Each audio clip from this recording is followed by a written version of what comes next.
I never imagined that life could take such an unexpected turn at 62. For decades, I had lived within the safe confines of routine, obligations, and expectations. But one fateful day changed everything. It all began innocently enough, sorting through dusty boxes in the basement, a task I had avoided for years. Little did I know, that day would awaken a side of me long buried, sparked by an unexpected reunion with someone I hadn't seen in years, Mark, my step-grandson. The morning had started like any other. Sunlight streamed through the windows as I sipped my coffee, debating whether I had the energy to tackle the chaotic storage area below. The basement had become a neglected space filled with memories, some cherished, others forgotten. It had been 12 years since my husband, Thomas, passed away. His absence left an emptiness I hadn't managed to fill, even as the years slipped by. When I finally descended into the basement, the musty smell of old wood and paper filled the air.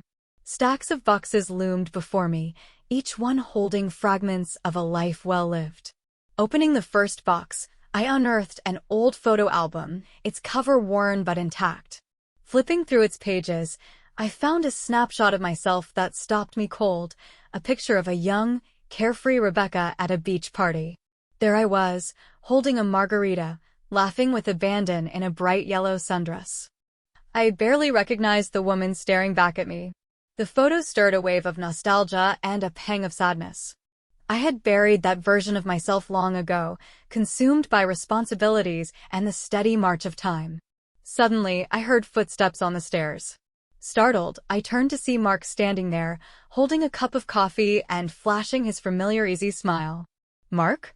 When did you get here?" I asked, surprised but genuinely pleased to see him. "Just now," he said, stepping down the last few stairs.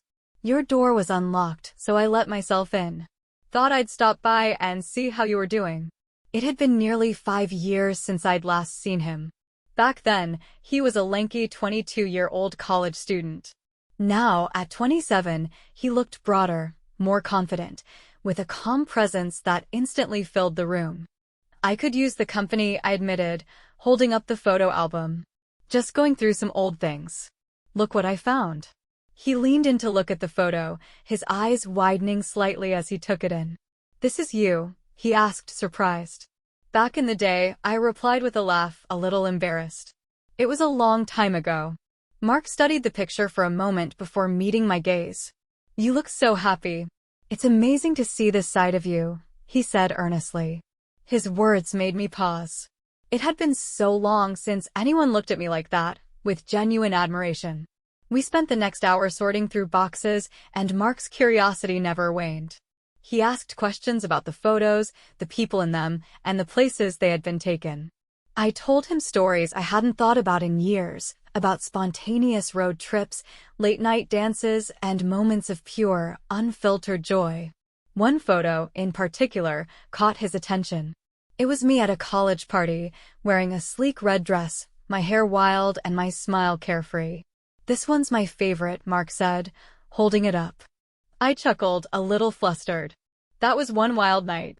We stayed up until sunrise, dancing until we could barely stand. "You still have that spark," he said quietly, his words lingering in the air. For a moment, I didn't know what to say. Thomas had never spoken to me like that, even in our younger years. He was loving in his own way but reserved, practical. Hearing Mark's words awakened something I hadn't felt in decades, a reminder that I was still alive, still capable of being seen. As the day wore on, the conversation turned more reflective. "Do you ever miss those days?" Mark asked. "Sometimes," I admitted. "But life moves on. It's easy to lose pieces of yourself when you're focused on everyone else." Mark nodded, his expression thoughtful. "You shouldn't let that part of you disappear. It's still there, I can tell." Those words stayed with me long after he left that evening. I lay in bed that night, staring at the ceiling, feeling a strange mix of emotions, gratitude, longing, and something else I couldn't quite name. Mark's visit had reminded me of a version of myself I thought was lost forever. The next day, I returned to the basement alone, opening more boxes and rediscovering the fragments of my younger years. Each photo, each memento, felt like a piece of a puzzle I was slowly putting back together. Mark's unexpected arrival that day wasn't just a reunion.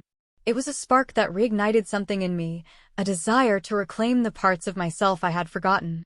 And for the first time in years, I felt like I was starting to come alive again. The air in the basement grew heavier, laden with an unspoken tension that felt both unfamiliar and magnetic. Despite the musty scent of old cardboard and dust lingering in the atmosphere, an unexpected warmth began to rise inside me. I glanced at Mark, who was now quietly closing the photo album we'd been flipping through. His green eyes still held a deep admiration, a sincerity that left me unsteady. "Rebecca," he said softly, his voice calm but filled with conviction. "I have to say this. After seeing all those pictures of you, I can't believe it. You haven't aged a day. You still look young and absolutely beautiful." The compliment struck me like a sudden gust of wind, stealing my breath. In my younger years, even when I'd been the carefree, confident woman in those photographs, I wasn't accustomed to hearing words like that. Certainly not from Thomas, my late husband. My heart began to race and a warmth crept into my cheeks. "Thank you, Mark," I managed, though my voice faltered slightly. "But there's no hiding the fact that I've aged." I paused, a strange courage blooming inside me. "Still, I'd like to think that I've never lost touch with my desires. Some things stay with you, no matter how much time passes." Mark's lips curled into a small, knowing smile. His gaze didn't waver. "I can feel that," he said simply. "You're not just beautiful, Rebecca. You're captivating." His words stirred something deep inside me, something I hadn't felt in years. As my eyes wandered, briefly and cautiously, over his broad shoulders and athletic frame, I caught myself. His tall stature, confident stance, and slightly tousled blonde hair gave him the air of someone far more mature than his years. There was a steadiness about him that Thomas had never possessed.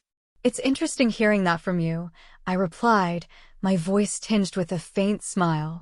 "Thomas, he was nothing like you. He was calm, distant, always composed. He was a good man, but—" Mark tilted his head, his curiosity evident. "But not the kind of man you wanted?" he asked gently. I hesitated, the truth weighing heavily in my chest. "No," I admitted. Thomas was kind and steady, but he lacked passion. He never made me feel alive the way I'd hoped. Something was always missing. Mark nodded thoughtfully, his gaze still fixed on me. "Maybe it's time to figure out what fills that void," he said, his voice firm but kind. His words ignited a spark within me, a flicker of excitement I hadn't allowed myself to feel for decades. It wasn't just his admiration that moved me, it was the way he seemed to understand the parts of me I had buried long ago. For a moment, I let myself imagine the possibilities of rediscovery, not just of the woman I used to be, but of who I could become.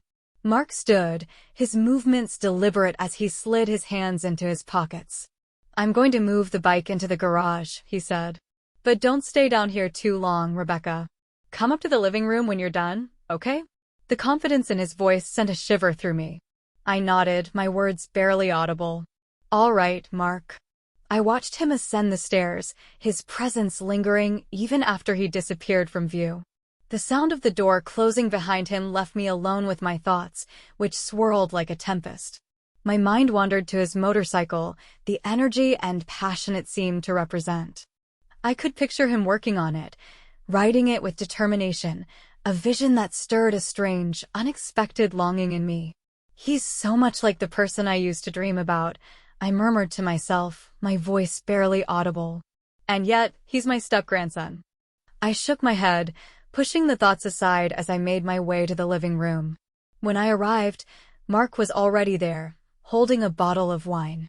The label caught my attention immediately. It was my favorite, a delicate rose I hadn't tasted in years. "How did you know?" I asked, surprised. Mark shrugged, his expression modest but confident. "I remembered little things. I guess I got it right." His thoughtfulness left me touched. "Mark," I said softly, "this is incredibly kind of you." "Thank you." He smiled and poured 2 glasses, handing one to me. "Let's toast to good memories, Rebecca," he said, raising his glass. The evening unfolded in a way I hadn't expected. Conversation flowed easily as we sipped the wine, the taste as vibrant and full of life as the stories we shared. Mark listened intently, his questions thoughtful, his laughter warm and genuine. At one point, as our glasses emptied, I noticed the way his gaze lingered on me, warm and unwavering. My breath caught as the atmosphere shifted, a mix of fear and excitement swirling inside me. Mark set his glass down and leaned slightly forward, his green eyes locked on mine. "Rebecca," he said, his voice low but steady. "I have to tell you something." "Yes," I replied, my voice barely above a whisper. He reached for my hand, his fingers brushing mine lightly, sending a jolt through me. "You're not just beautiful," he said softly. "You're extraordinary. The way you carry yourself, the stories you tell, everything about you is captivating." For a moment, I couldn't find the words to respond. His sincerity, his intensity, left me feeling both exposed and alive in a way I hadn't felt in years. "Mark," I began, but before I could continue, he hesitated, his hand lingering on mine. "I know this might sound strange," he said, his voice faltering slightly. "But you've made me see things differently. Being here with you, hearing your stories. I feel like I'm discovering something I didn't even know I was looking for." His words hung in the air, heavy with meaning. I felt my heart pounding, my mind racing as I struggled to make sense of what was happening. As I sat there, leaning into the warmth of the moment, a strange mixture of peace and exhilaration washed over me. Mark's presence was magnetic, filling the room with an energy I couldn't explain. For years, I had suppressed parts of myself, tucked away beneath layers of restraint and obligation. But now, in the stillness of the living room, everything felt different, alive, unrestrained. When our gaze met, his green eyes held a quiet intensity that seemed to understand everything I couldn't put into words. I tried to speak, to explain the whirlwind of emotions inside me, but no sound came. Instead, I smiled softly, leaning back against the couch, letting the silence speak for me. Mark's strong hands rested calmly on his lap, but the way he looked at me, steady and unwavering, felt like an embrace in itself. For years, I had forgotten what it was like to be seen, truly seen, by someone who wasn't distracted or indifferent. I stood, the weight of my thoughts urging me to move, to break free from the hesitation that had held me back for so long. Mark watched quietly, his presence steady and grounding. My heart pounded in my chest as I took a deep breath, letting myself confront everything I had buried. "This is who I am," I thought, my mind swirling with memories and long-forgotten desires. The dress I wore felt like a cocoon, a remnant of the constraints I had carried for decades. Slowly, I reached for the thin straps on my shoulders, letting my fingers trace their edges as though testing my resolve. Mark didn't say a word. His calm gaze was enough, reassuring me that this moment was mine to take, mine to define. The straps slid down, and the fabric pulled gently at my feet. I felt an overwhelming sense of liberation, as though I had shed more than just clothing. I had released years of restraint, fear, and doubt. When I turned back to Mark, his expression was one of awe and admiration, but there was no judgment, no demand. He simply extended his hand toward me, his touch warm and grounding. I took it, feeling the strength in his grip, but more importantly, the unspoken understanding between us. For the first time in years, I allowed myself to breathe deeply, to exist without apology. As Mark stood beside me, his towering frame radiating calm confidence, I realized this wasn't just about him. It was about me, finding the parts of myself I thought had been lost forever. We sat down again, this time in a comfortable silence. The tension in the room had softened into something warmer, something I could only describe as peace. Mark's presence felt less like a disruption and more like a mirror, reflecting the woman I used to be and the woman I was becoming again. "I never imagined," I began, my voice trailing off as I searched for the right words. Mark tilted his head slightly, his expression encouraging. "What didn't you imagine?" I sighed, my fingers fidgeting with the edge of the couch. "That I could feel this way again. That I could rediscover myself after all these years." "You've always had this in you," he said, his voice steady. "You just needed to see it." His words struck a chord deep within me. How many years had I spent holding myself back, convincing myself that my time had passed? That the best parts of me were behind me? It wasn't true. For the first time in decades, I felt the stirrings of hope and excitement, not just for what was happening now, but for the life still ahead of me. Mark stood, his movements deliberate as he stretched and ran a hand through his hair. "I think I'll take a shower," he said, flashing me a faint but genuine smile. I nodded, watching him leave the room, my mind still reeling from the events of the evening. The sound of the water running upstairs became a soothing backdrop as I sat alone, reflecting on everything that had unfolded. This wasn't just about Mark. It was about finally letting go of the limitations I had placed on myself, about embracing the parts of me I had been too afraid to acknowledge. For years, I had allowed Thomas's reserved nature, the expectations of society, and my own insecurities to dictate how I lived. But not anymore. I didn't truly live until now, I thought, a bittersweet smile forming on my lips. What else have I denied myself all these years? The room felt lighter now, as though the weight of the past had finally begun to lift. I poured myself another glass of the rose, savoring its crisp, vibrant taste, and allowed myself to dream of freedom, of rediscovery, of the life I still had yet to live. Mark returned a short while later, his hair damp, his expression calm yet thoughtful. He didn't say much, but the quiet understanding between us was enough.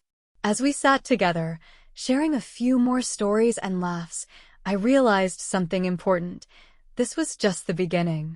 My journey wasn't about reclaiming the past or clinging to fleeting moments. It was about embracing the future with open arms. And for the first time in a long while, I felt ready to do just that.